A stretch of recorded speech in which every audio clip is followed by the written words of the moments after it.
from his devastating fighting style, making it hard for fighters to keep up with him, to his record as one of the best athletes in the sport.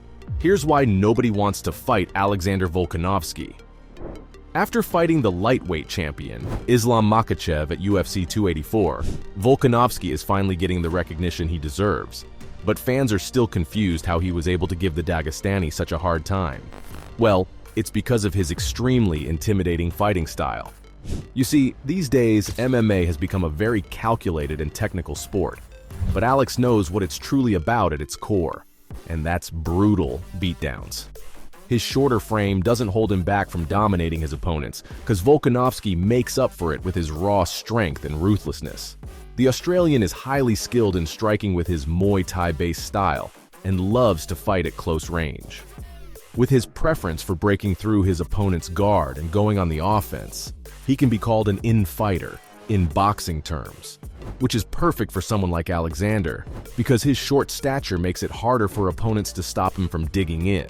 He's insanely versatile too, because when the moment calls for it, he can be a technical fighting mastermind, with his elite spatial awareness in the octagon, creating traps for his enemies and constantly positioning himself to gain the advantage.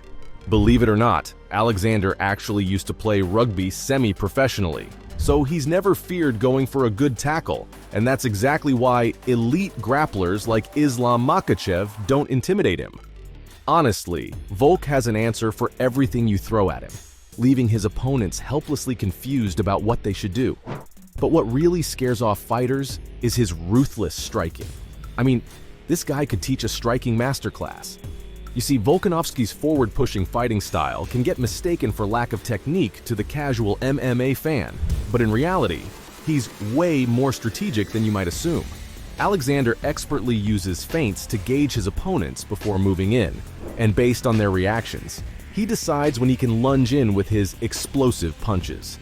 Using this technique, he also checks his enemy's habits, constantly reading them to adapt his striking mid-fight.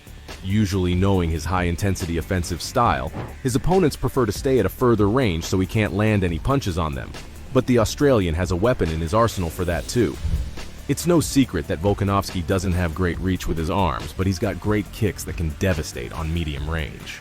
With his Muay Thai training, Alex has unreal control over his kicks, expertly using them to control his opponent's movements. Volkanovski doesn't only rely on his body though, because he makes use of his surroundings in his beatdowns too. He kicks and punches the opponent into a corner with their backs against the cage, and with nowhere to run to, Alexander can easily deliver brutal combos, completely shredding his competition. It's insane how assertive his striking is, because in almost all of his fights he has his competition on the back foot.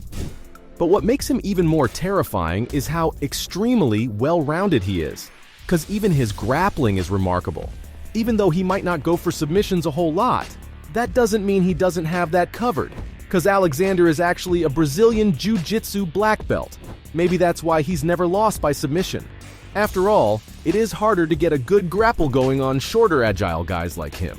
And with his inhuman energy, he can usually break out of holds with just a little effort. But his offensive grappling, on the other hand, is off the charts. You see, Volk is by no means a submission specialist, but he favors a good old ground and pound like no other. So whenever he gets a good hold on his opponent, he immediately moves into a clinch.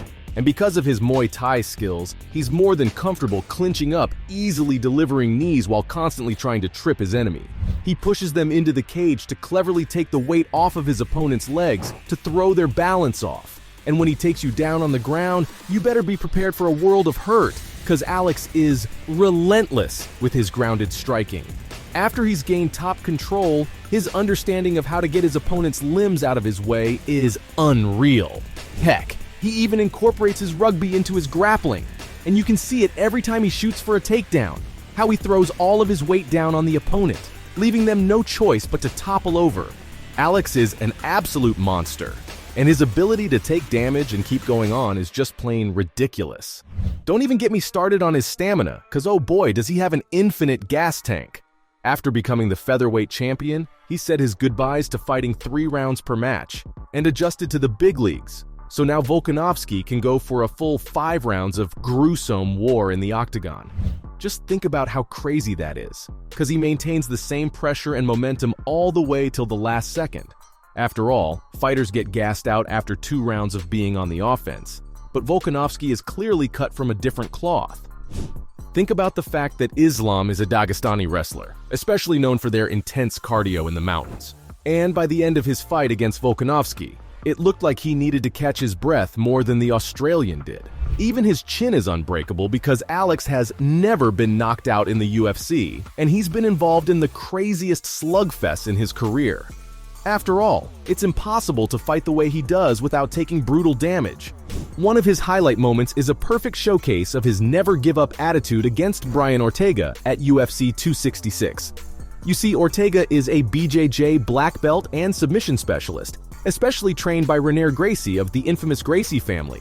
So if he catches you in a choke, it means lights out. But when he had Alex in one of the most gruesome guillotine chokes seen in recent years, Volkanovski wasn't showing any sign of letting up.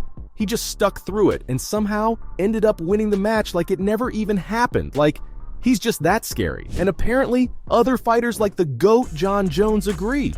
In a press conference, Bones was asked who he thinks is the current pound-for-pound best fighter in the UFC. Usually people would assume he'd say his own name because of his unreal accomplishments, but to everyone's surprise, he said it was Volkanovski. Jones explained that the Australian is more active than him and deserves to be called the best in the world right now, saying he makes a great candidate for the face of the sport. Coming from John Jones, that's the best compliment any MMA fighter can ever get. Apparently, MMA veteran Paul Felder believes the same, because he thinks if any up-and-coming fighters want someone to look up to, Alex is the first choice, claiming that his game plan, work ethic, and strategy, everything is top-notch. Felder even claims that Volkanovski hasn't even reached his peak yet, because every fight he shows up in, he performs way better than last time. So, with people already claiming he's the current best fighter in the world, and him still evolving with every fight, just how strong is this guy gonna get? Even Volk's past rival, Islam, couldn't help but be amazed by his skills. The lightweight champion said that he knew that his reach was better than Alex's, so he tried to knock him out, and even though he landed some good punches and knees, but it wasn't working, because Volkanovski was just too strong. Let's not forget, his background and fight records are already enough to scare fighters off. The reason why so many believe that Volk is the pound-for-pound best fighter in the world is because of his unreal win streak. The guy was straight up undefeated in the UFC before Islam, and some people still believe that Volk should have won that fight. It's not like he faced unknown low-ranking fighters in his career either. Volkanovski was taking out absolute warriors like Korean Zombie, Brian Ortega, and Jose Aldo. The craziest thing is that he fought Max Holloway thrice, and even though Max is considered one of the best boxers in the UFC, he lost to Alex all 3 times. Like, ever since Volk became the featherweight champion in 2019, it's been impossible to take the title from him. Defending his title all 4 times it was challenged. No wonder fighters don't want to step into the octagon with him. So there you have it, fight fans. From his outstanding MMA record as one of the best athletes in the sport, to his devastating fighting style making it hard for fighters to keep up with him, that's why nobody wants to fight Alexander Volkanovski,